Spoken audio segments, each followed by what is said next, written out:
I wanted to know what the word Pendragon meant. It's a title given to an ancient British or Welsh chief holding or claiming supreme power. And I wanted to know how a word like Pendragon finds its way into the Oxford English Dictionary.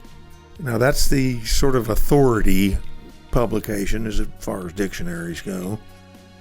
And they come up with new words that they add to the book on a quarterly basis. What's the process? Well, we found a gentleman whose job is precisely that, to trace the histories of words to determine provenance, or appropriateness, if you will, in the context of deserving a place in the Oxford English Dictionary. This gentleman's name? Why, Pendragon. No, I'm serious. His name is Joshua Pendragon. If this at all sounds familiar, it's because in 2020, we actually spoke to Joshua Pendragon in this exact context. It was during the pandemic, and we were reaching out to a lot of folks across the world in weird situations because none of us had ever been through this before. In this case, we thought it was worth resurrecting this conversation because it's absolutely perfect for job description. Hi, Josh. Good evening, day, morning. What happened is I have a weekly column, theoretically a humor column, and about a month ago, a little over a month ago, I wrote one after reading, just by chance, a list of new words that the Oxford English Dictionary had included in, I guess, the ongoing updated editions of the Oxford English Dictionary, because it happens 4 times a year. And me being me, I was fascinated by the fact that they had included garbageology because it seemed like it applied to most of my thinking. And I wrote and had some fun with the idea of how the Oxford English Dictionary finds new words or decides they are worthy of inclusion. And Josh was nice enough to see the column and respond. And a lot of people respond to my columns, and most of the time they're insulting me. But in this case, Josh actually works in a freelance capacity as someone who researches words that might go into the Oxford English Dictionary. Is that a fair description? That's perfect, yes. You did not work on garbageology, though, right? I did work on garbageology. You did? Yes, that's what caught my eye for it. Yeah. I did not work on garbology, which went to a different researcher. It's entirely different. Well, first of all, clear me up on that. Well, what's the difference there? There is very little difference in its actual definition, but because my role involves finding particular words that I'm tasked with and how they appear in print, if I had sent back garbology, well, they already had a number of good incidences of the use of garbology. They were in particular looking for garbageology, which was a little bit harder to find. All right. Now, do you get assigned, like you got an email or something that said, Josh, this is some words we would like for you to research, and is that how that works? Yeah, each week I get a batch of research requests, and a set amount of time in which to research them, and so that's exactly what happened for that. It might be trying to find the earliest incidents in print of a word, or the most recent incidents of a word in print. It might be also just simply they're taking a whole bunch of things that were published one year, but there was an earlier edition, and so they wanted to convert all of those particular quotations to an earlier edition so that it more accurately represents the time at which it was authored. In the case of garbageology, yeah, I got something that said, we are looking for the oldest incidents of this in print. Now, you have an extensive background in, you've worked extensively with museums or in a museum curator capacity. I assume that helped extensively in what you're doing with the Oxford English Dictionary. I think I want to know, how did they find you to do this? Okay. What had happened was that at that point I was based in Oxford. I had studied there, so I knew the libraries in Oxford. And I had moved away and then moved back again. And I was looking for work, and I picked up some work in the Bodleian Library. And I picked up some work from them. It was the longest interview I've ever been to. Actually, it was about 3 hours. The interview with only one other person. It was just the person who was in charge of those of the library researchers. But we got really into it. We got excited talking about different things, and because I'd done a degree in historical research, and I'd done lots of research in the past, and I was hip to burgeoning online resources in ways that they were just coming on board with. So it started off being, that it was going to be a 1 hour interview, but then we started talking about strategies for doing different things, and we both got kind of freakishly excited about it. And so that's more or less how it started. So one of the things you and I started emailing back and forth, and I'm not trying to make a recurring motif with garbage, but was you were working on something about Victorian sanitation. Do you remember that? Yeah. See, one of the things is several times a month I've got to become temporarily expert in something, because it's not that you're just they say go and find us this word. You have to learn enough. You have to learn enough about the context to know what's the right use of it. It's like, okay, I brought you a verb form. It's like, no, we want the noun. So you have to learn enough about the discipline in which it's situated, and you do that a whole lot week in and week out, and you jettison half of it within a month. So no, I don't remember what that Victorian sanitation aspect is. Okay, fair enough, and that makes me pleased that you were churning through words. Would you say that? Do you know other people that do the same thing? Do you guys? Before you answer, let me say, I think I even put this in the column. I envisioned this great Cambridge or Oxford style debate hall where all of you gathered quarterly and went back and forth, pro and con, and voted on it, or maybe even made speeches on behalf or against new words, and then you voted. But I guess it's probably not like that. Well, far be it for me to comment on the internal practices of the Oxford University Press and its denizens. I am an external worker. So what I can tell you that they would love it if it exactly met that vision. But no, this is kind of vague idea that it's one half Hogwarts and one half something. No. I mean, everything. Much of the communication happens the same way it does now for a lot of people, which is remotely, as we're doing. So that was true inside and outside of that. There are the better way to think of it is that the editors there, and this is true for any dictionary. You have your editors, whose job it is to take those data put in front of them and make determinations about inferring what a word means, or inferring what is a good illustrative quotation, which is more my bag. And sometimes they don't have enough knowledge themselves to ask the questions that they need to be asking, and that's often where the library researchers come in. So I think of it myself as they cook and I shop for them. And so they have to make whatever it is they're going to make based upon the ingredients I can find at the time. They may think that it's easy to find this ingredient, or that this quotation is obviously attributable to this one particular person, and you go out and you look for it, and it's not there, conspicuously not there. And I can tell you from experience, it takes you 10 times as long to not find something as find something. So you bring those ingredients back in, and that's what they do with it. So. Do you, after a while, do they associate you with a particular niche or expertise, where they would tend to give you certain types of words? Yeah. I mean, they have a number of people. Again, all dictionaries have a number of people who have a similar role to mine.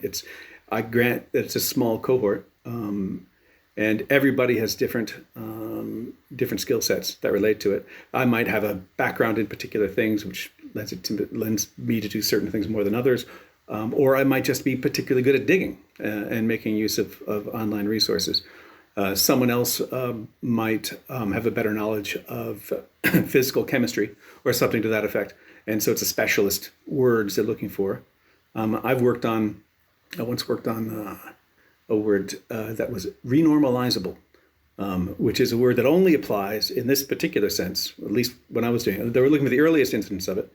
And it relates to physics and quantum electrodynamics, about which I know nothing. And so I had to get myself up to speed to figure out, how does one use this word in this particular way? And then eventually communicate with a bunch of different people to try to find the first instance in print, because it first came out in some papers as a result of a conference in the 1940s, early 50s. And one of the nice things of the job is, and this is particularly a British thing in some ways, which is if you contact somebody, regardless of their stature, but you say it's for a school project, they by and large try to help you. And I'm saying this is essentially a school project. I'm saying, look, the only reason why I'm contacting you is because I work for a dictionary. I'm trying to find this particular thing. And usually people, doesn't matter what walk of life they are in, are particularly helpful for that here. Now, in this case, I contacted the physicist Freeman Dyson and got his take on what that word was supposed to mean and who really coined it, because he was around at this same conference in the 1940s, early 50s. I'm not sure if that answers your question, but I'm sure it answers a question.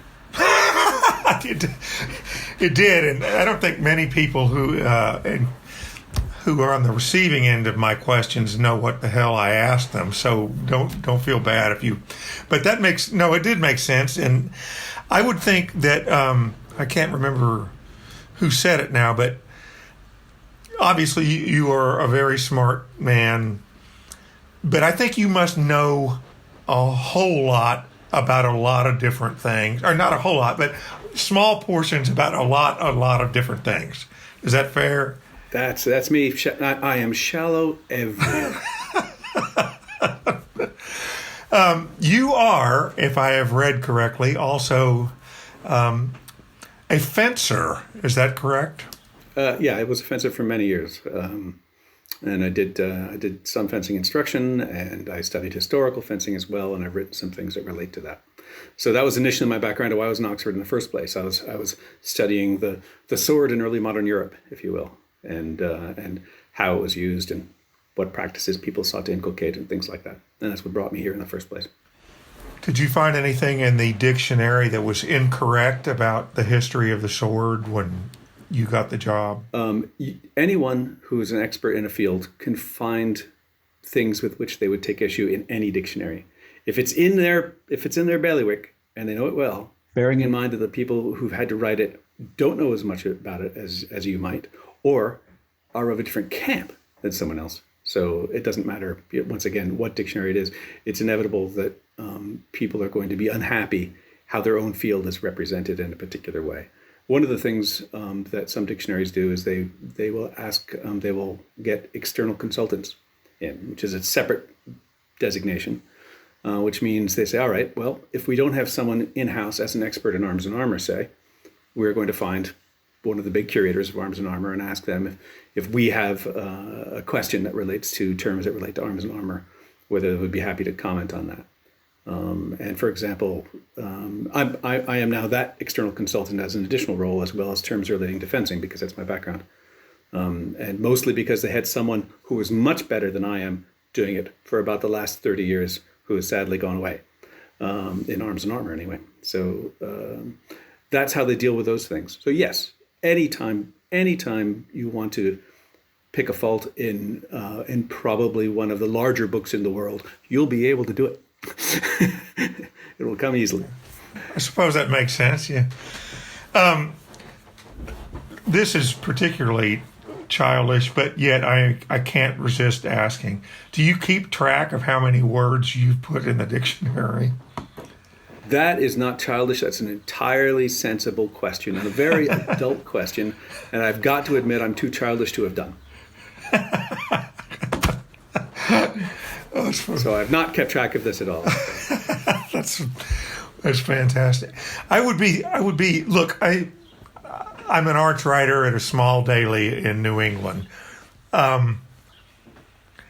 Given that, I find that what I have learned doing what I do, it has affected the way I read books, listen to music, et cetera, Has doing what you do made it more difficult to listen to what might be referred to as popular television, things like that? You go, God, this is stupid. Not because we're aesthetically better or anything, but you are surrounded by very precise approach to language. Does that make sense? It does. But I would say that the one thing I change in that is I wouldn't say it's a precise approach to language, because language itself is a very sloppy and organic thing. I think that very often we try to think of ourselves as somehow having a digital capability, yet in an analog lifestyle. We just can't; those don't reconcile. So the idea is that I have to ride the sloppiness, essentially, to be able to make sure that these words are correctly recorded. So as for the impact it's had on me, I think almost 20 years of looking for a quotation in a book.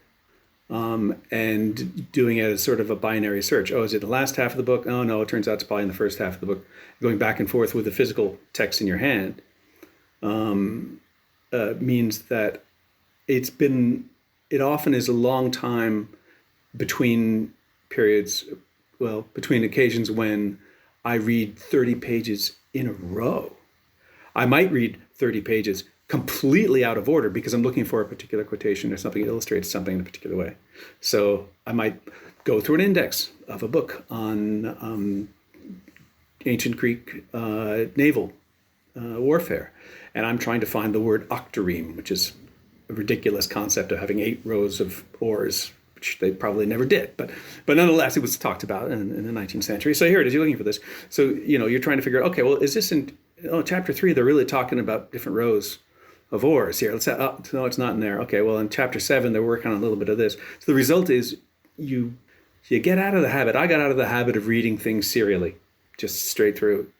And that makes me enjoy watching films and things like that, because they are serial. They just go, they start in the beginning. They don't jump all around all over the place. I haven't popped in a DVD and hit random. So it does have that impact, I suppose, on how I've changed things. Okay, that does make sense. And have you, in the course of,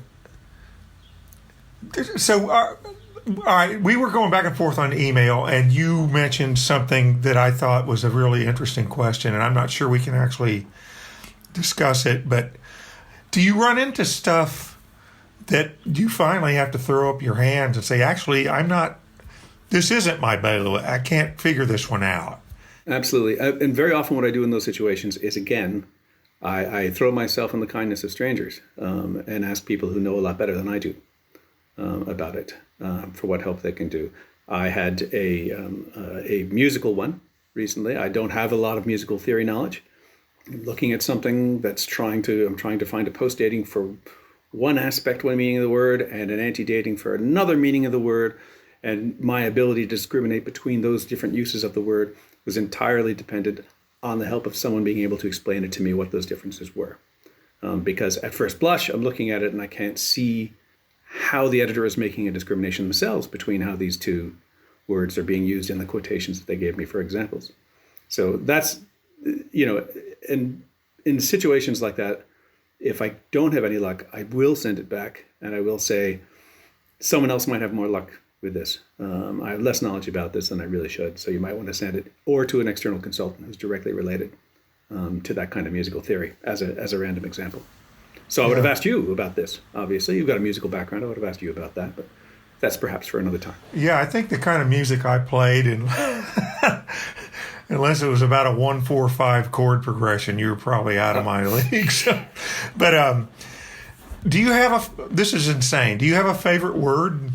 I remember that they asked this question in England and Scotland, and what the favorite word was. And in England, the word was love, because how nice, after all.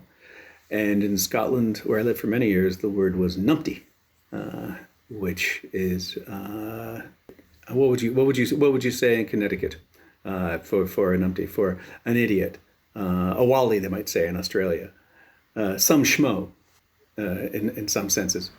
A lot of people here would say Rick Coster. Hey, it saves time trying to meet expectations, I guess. Okay. But I mean, all of these words anyway, is that it comes back to what words are really and why people use them. I think in our exchanges, I mentioned that people use words to buy understanding from other people on the marketplace of a sort, on the Rialto. And sometimes their currency isn't quite right for the market, and sometimes it is right. So very often I end up hearing, or I receive emails of people who are talking about why words shouldn't be in the dictionary or things like that. That's not my decision to make. Once again, I'm just a shopper.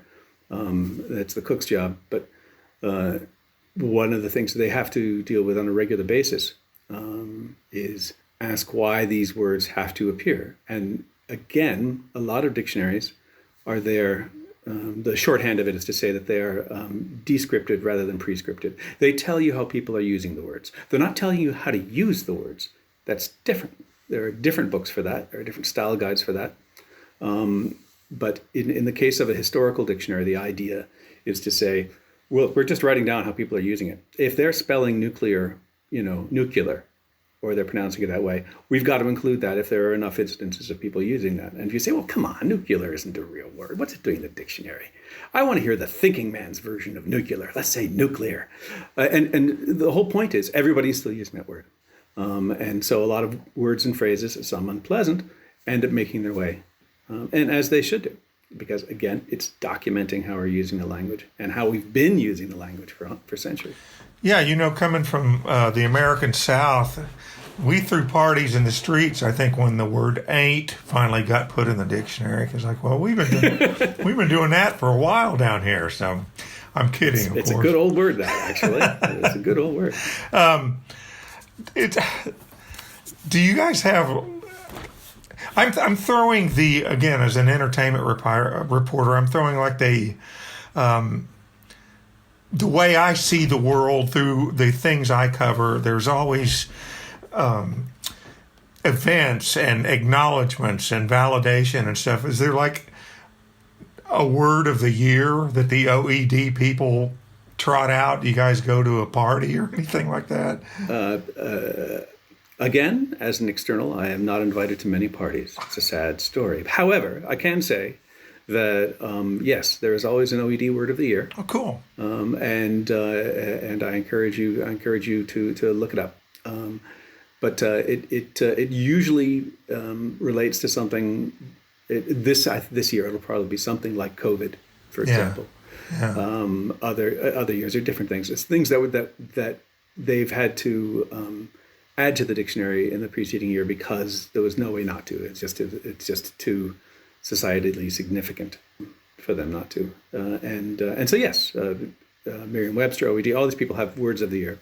And no, I don't know if there's a party for this. I do know that library researchers that I've met, we always tend to do things just a little bit differently than each other, which is good because otherwise it would just be redundancy. And we're a slightly quirky breed for this because first off, you have to negotiate with libraries themselves, and anyone who's worked in a library or worked using a library a lot knows that some libraries are set up with people who will greet you and they want to help you to the materials that are there. They view themselves as housing a great repository of knowledge, and the idea that the more they share this with other people, the more that disseminates out there, the greater the significance their own role is actually in fostering this understanding. And there are some who are complete gatekeepers who think that you're going to use it up. And so you have to negotiate with all different different kinds of environments for that. And so you have to be okay at negotiating with these things. You have to bring lots of information with you to say why you would want to use up their data that they have there. So it's a little bit tricky for that. But I just thought I would share that with you. It was a complete aside, a railroad spur, as it were. But there you go. I liked it. It reminds me, that last phrase particularly. Do you have a favorite poet? I don't. It goes the other way for me. If there are some, for example, there is a poet by the name of Bailey who wrote a long poem in the 19th century called Festus. And one of my jobs that I've got to do, and this is boring, so I will extend this. I've got to take a quotation that they've got, say, from 1900, but it could have been written as early as 1850. The guy was alive the whole time. He did lots of different editions of this. So how far back can I actually see, when did this person first write it? Because that will more accurately represent the time in which that particular word was current. Now, the problem with this guy's poem Festus are twofold, actually. The first problem is that he kept on chopping and changing it a whole lot over about 8,000 editions is what it felt like to me. And so the result was that he would take some passages in the earlier editions and he'd take them out for a few editions and then throw them in again later on for a while, or he'd change them to run different ways. And that was the first problem. So it was always a real pain to find it. And the other problem, and most of them weren't digitized. And in fact, the first edition of Festus, I think, was at the University of Manchester Library at John Rylands, which is one of my local libraries. So they would always send me these to try to figure out where they went. The other problem is that it's awful. It's just awful poetry. I mean, this is like serious Vogon stuff. You should just stay away. It is terrible. So, that kind of thing happens. The result is that I occasionally come across something that I find very moving. I remember reading someone's account of being on an Arctic expedition, and I think he wrote very movingly about walking out on the frozen tundra, and there was something that happened. And what happened was he found I don't know whether it was a mite, a bug, a small little creepy crawly thing that was tucked inside his hood, and he was very moving to, because there's no life. The guy can see nothing of life at all. He's left the ship about 40 minutes ago, and he's just walking in frozen wasteland. And then suddenly he sees this life. And occasionally you hear a little vignette like that where someone writes in this one little thing, and you'd have no reason whatsoever to delve into this book. And this book might have been, no, this wasn't one of them, but sometimes it's a book where the pages haven't even been cut.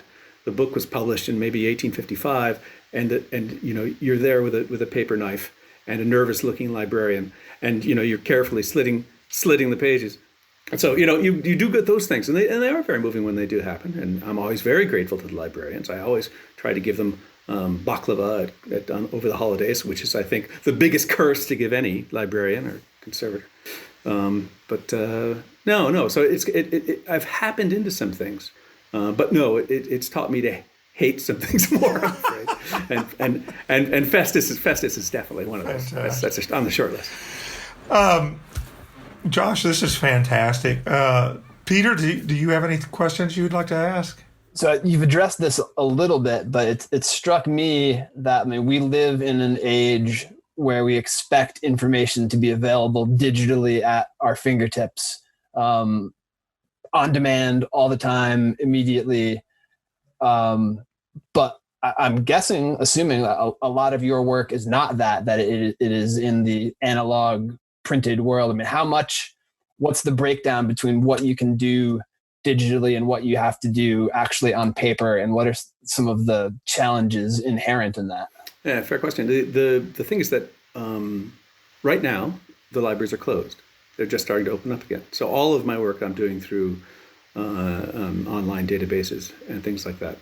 The online databases have their own pitfalls for the unwary. A lot of the things are done with bad OCR, online character recognition. So the result is that you will have, if you're trying to find a particular word or something like that, and what you think would be easy, it's like, okay, I'm going to look through the New York Times archive then, and it might not be accurately represented. So that means you have to imagine what the bad OCR looks like and put in those search strings instead. So there is still a little bit of thinking around corners that has to happen with that. Which resources you use, the knowledge that some of them won't include the Sunday edition while others will, or things like that. There are still a bunch of traps for that. An example would be an online database of books in which when you go and you look at it more closely, they have taken the inside of one book and kind of sandwiched it digitally inside of the rest. And so you would think, okay, here is a quotation from a book that was out of a particular year, and then you look at it and it turns out it's not, or anything that is a congressional record may say 1803, even though it is 1963. So there are those. But more often than not, if it's something of any age whatsoever, you're going to end up having to look at the paper.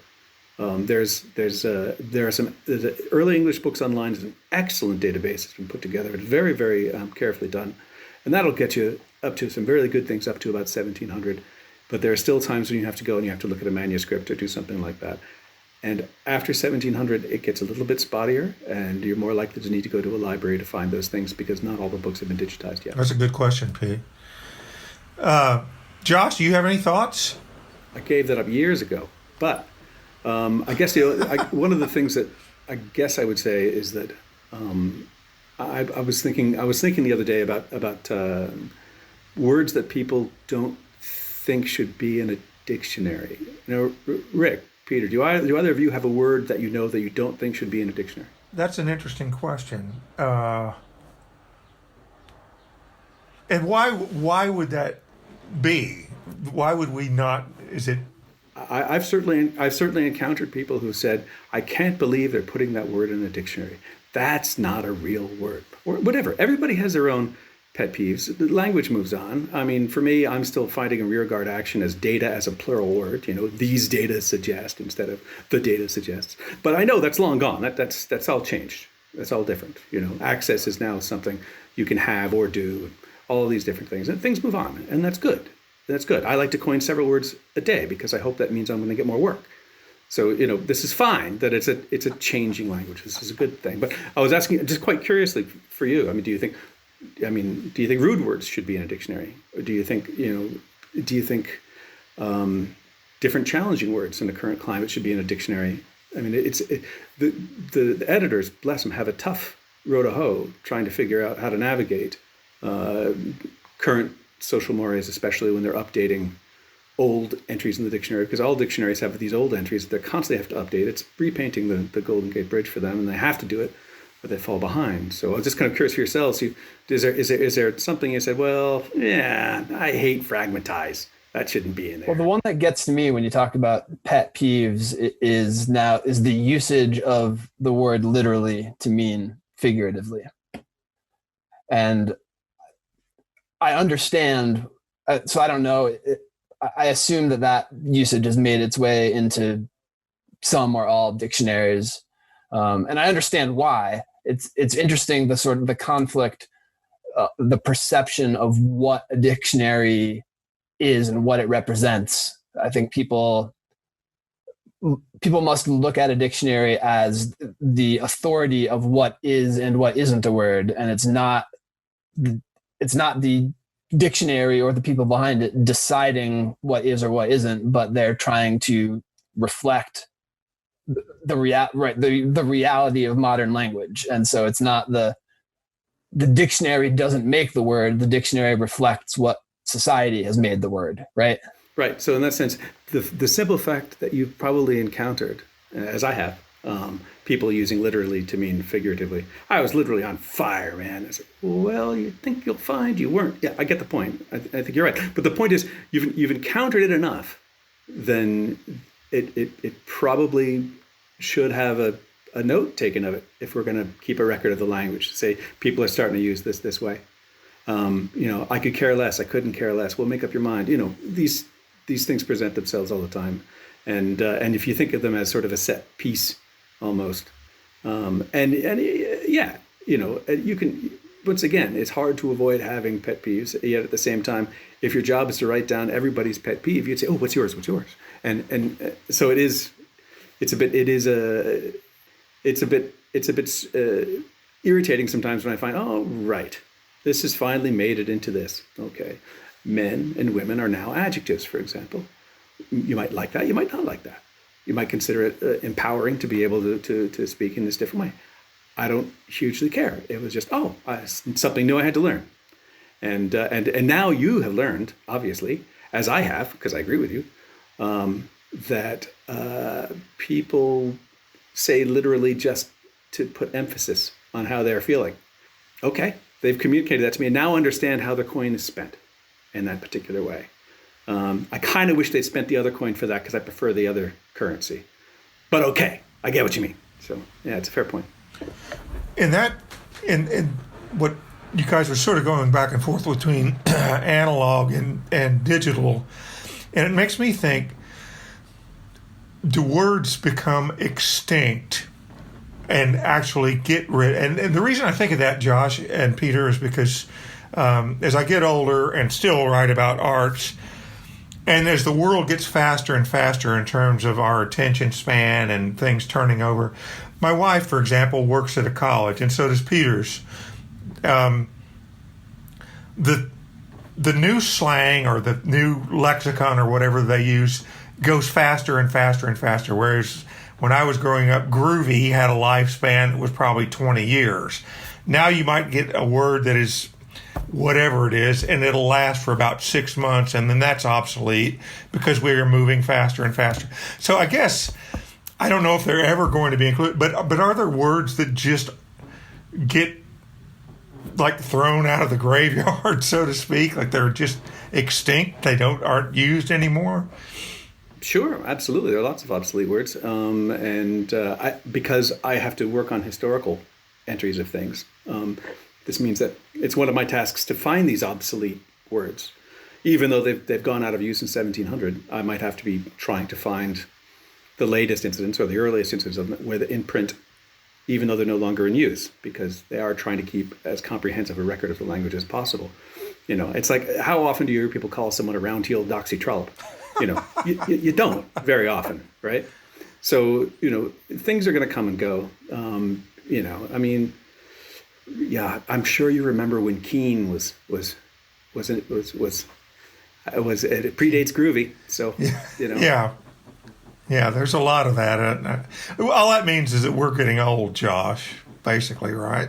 I think everybody is one day at a time. Yeah. And I know this is a grim way to put it, but I always think we're thrown out of that airplane at birth, and we're thrown at different heights, so we've got more time, maybe, you know, to do what we're going to do. But during that time, we'll figure out what's going on, and we'll get left behind about some things, and we'll also be hip to others.